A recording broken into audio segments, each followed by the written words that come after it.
Hello, everyone, and welcome back to Potted Plant Entertainment.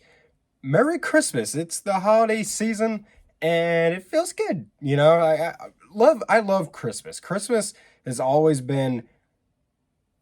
It's kind of a tie between this and Halloween, but it's always been like my favorite time of year, right? This and Halloween. Like I've always loved the last 4 months of the year because we get Halloween, Thanksgiving, Christmas, and football, right? And then of course we also always get like big title releases for movies as well, which is always nice for me because well, that's what I like to talk about. But today we're talking about.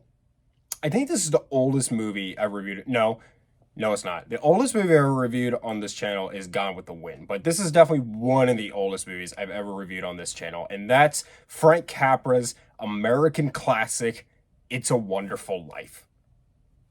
It's a Wonderful Life is an American staple, and it had a little bit of a journey to get there. Um, but it's one that everyone knows.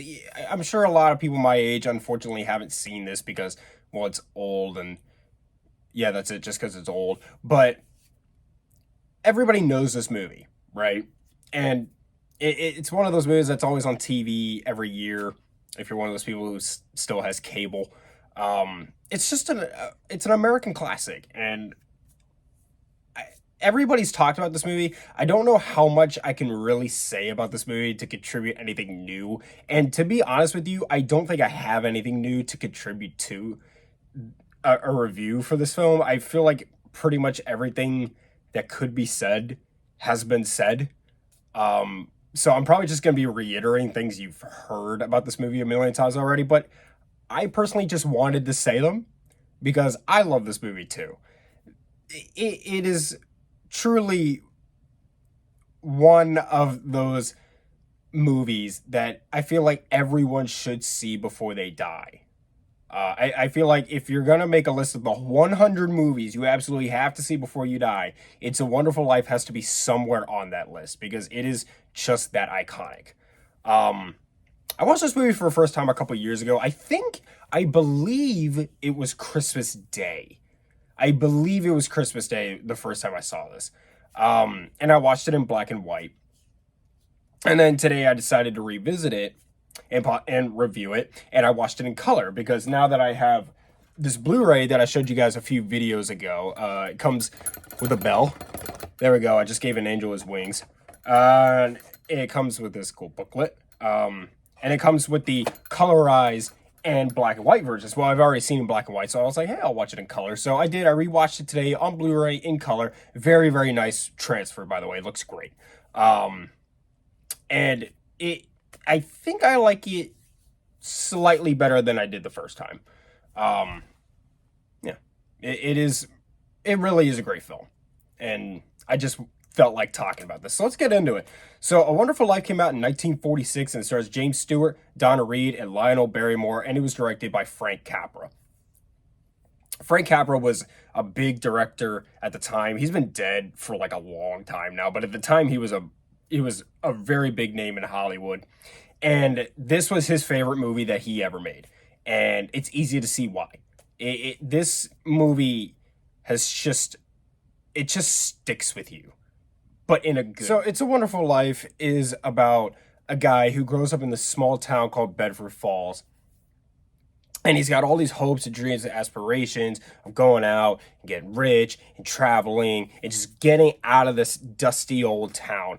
But every time he feels like he has an opportunity to, something pulls him back in to where he's stuck here. And the longer this goes on, even though he is a very, very good at heart, kind man, he begins to get frustrated, more and more frustrated, and becomes blind to the blessings that he actually has because all he wants is the goals that he has set in his mind for his life, that he doesn't look at what he has built in his life and realize how great this is. And so an angel comes down from heaven and shows him what life would be like if he was never born. And it is really, really great. So let's talk about why. So let's get into my pros and cons. So James Stewart is great in this movie. He is absolutely fantastic. All the acting in this movie is really good because it acting back then was very different from how it is now. It's gotten better over time, and the acting in this movie feels more modern compared to other stuff we were seeing at the time. And that's part of the reason why this movie is so timeless and why it always will be considered timeless and why it holds up so well. Part of that reason is because the acting in this movie is so good, especially by James Stewart. He's iconic in this movie. I mean, everything about this movie is iconic, but his performance is perfect, especially when he's at the end of his ropes and he's about to kill himself. And then he talks to the angel, and the angel takes him out of existence. And now he's just walking around in a world where everybody's confused by him because he's talking to them like he knows them, and they're like, "We don't know you, you weirdo." And he just pulls us off so well. It's one of the reasons why he's such an iconic person in Hollywood. It's because of great performances like this. I also love the set for this movie. The whole town was for this movie was a set, and it's really big and it looks really real. If I didn't read that online, I would have never guessed. Like, you would think like this is actually like they went to a small town and filmed this on a street, but it's not. It's a set, and it holds up really well. And it's a very, very big one. Technically, it's great too. The editing, the sound, it's all great. All still holds up. Um, let's see. And it's got a great message, and that's the biggest talking point when it comes to this movie is this movie's message. The ending of this movie, when he realizes how much worse people are in this town if he was never born, because he said, "I wish I was never born." So the angel shows him what it's like if he was never born. And the dirty old businessman who's basically running almost every aspect of this town except for his little loan company. He owns this little loan company that his father had left him, and he had to take it over because after his father died, Potter, the greedy businessman, was going to buy out this company, and the board of the company only agreed to not sell him this company is if James Stewart took it over. So he had to stay. And that was part of the reason why he doesn't see what he's got. But then he marries this beautiful woman. He has all these great kids. Everybody in the town loves him and appreciates him. And now he's just seeing what it's like had he not been there. His brother would have died because he saved his life as a child, and he's been deaf in one ear because of it ever since. His wife never married, and now she's just like, basically she's like Adrian and Rocky. The town is just full of like strip clubs and all these like shady dive bars and stuff. The whole name is different now. It's Pottersville.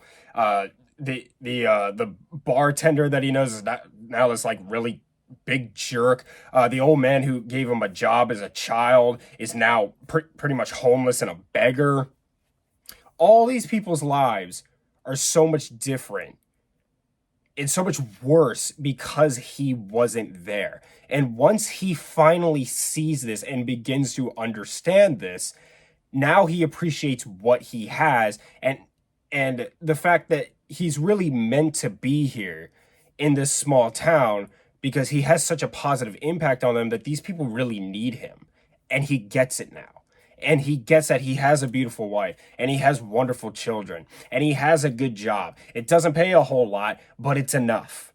He's got a good house. Even like when he buys his house and he moves into it, it's a nice house with his wife. And his childhood friend, who's become very successful and big, is going on a trip with his wife to London, but he's stuck here. And he kicks his car because he's so mad because he wants to go do stuff like that. But he just got this great new house, and he's overlooking that because he wants the life that his friend has. And he's down on his luck because his uncle, who he works in this business with, lost $8,000, and now they're going to go out of business, and he's probably going to get arrested for it. And then all these people come to his house with donating all this money. All the people from the town, they're like, here's the money. Take it. Like, we're donating this to you because you have helped us so much. This is them finally paying him back for all the good things he has done for them in their lives. And even the tax guy, the tax collector, throws in some money on this table after they dump out all this cash on the table, and they're all singing "All Lin Sai" or "All Lin Sai," whatever. You get the point. And then his daughter says, "Look, Daddy, every time a bell rings, an angel gets his wings because the angel who came to him has been trying to get his wings, and now he finally does." And it's just, it feels good. It feels good when his brother comes home from war and he's a hero of the war. And he says, "A toast to my brother George, the richest man in town." And you just see it on his face. He gets it now. He understands and appreciates what he has. And he really does have a wonderful life. And it's so nice. It's so heartwarming. It gives me goosebumps every time I watch it. It just feels so good, and it at the time this movie came out, it wasn't very well received and it bombed at the box office. Well, this came out right after World War II. This was a dark time in human history. I'm sure patriotism was like at its all-time high, like it was after 9/11. Not just here, obviously, but like in places like Britain too. But this was a dark time in Hollywood. We were getting a lot of dark pictures, but this came out and it just it was trying to fill you with joy. Frank Capra was trying to send a good message, just compassion for others. It makes you feel love and compassion for others. It makes you want to do good. And I think Americans at the time just weren't ready for that. They were very dismissive of that because they just weren't feeling good. All these guys were coming home and had severe PTSD. All these people lost their loved ones. There was the Holocaust. We had Hitler, Mussolini, all like these terrible, awful things that we had just that and it was just all weighing down, and everybody just felt like crap. And I know Hitler and Mussolini were dead at this point, but we had just come out of that, and so everybody was feeling horrible.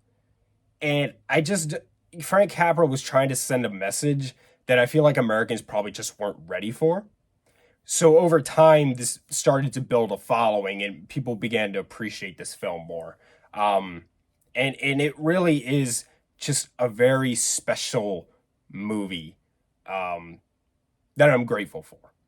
I do have some problems with it. For one thing, so the movie, James Stewart is supposed to be playing like a high school graduate. Like when he first comes in the movie, he's like, I guess, like 18 or 19 or something. But it's very obvious it's James Stewart not at that age, and it just kind of takes you out of it a little bit. The people in this town are very hard up for cash, because a period of this time of this movie takes place during the Depression, then the war. They don't have a lot of money, but then when they all raise these funds to help them, they managed to raise $8,000 in a night. And back then, $8,000 was not $8,000. So it's a little hokey. And then my biggest complaint with this movie has always been this movie's a little over 2 hours long. It's about 2 hours and 10 minutes with credits. A big chunk of this movie is before it gets to the point. The big part of this film is when he's walking around Bedford Falls in a world where he was never born. Well, when I first watched this movie, I kept waiting and waiting and waiting for that to happen. And it just takes so long. It's not until like over three-quarters to the movie when we finally get that. Nowadays, a movie would never be like that. That would happen like within at least the first half hour of the film in a movie nowadays. You would never ever get a movie structured the way that this is today. And I appreciate that they didn't rush to that. And everything leading up to that is still great. The pacing of this movie is actually really good, even though it takes too long to get to the point. I just feel like I wish that moment had come quite a bit sooner in the movie and then spent more time in that world. Because that to me is the most interesting part of the movie is when people don't know who he is. And I wish that there was more time in that where he spent in that world and less of the buildup. I just feel like there's too much of the build-up, but all the build-up stuff is still great too, and it is paced extremely well. Yeah, but I really don't have a lot to complain about this movie. It's a great film. It is. I love this movie. It's just a heartwarming film that makes you want to go out and kiss random strangers and drop money into those Salvation Army buckets and just be a good person. You know, this is a message that America really needed at the time, that they weren't ready for, but came around to. And now it's one of the most iconic movies of all time. With all that said, I'm going to give It's a Wonderful Life a 95 out of 100.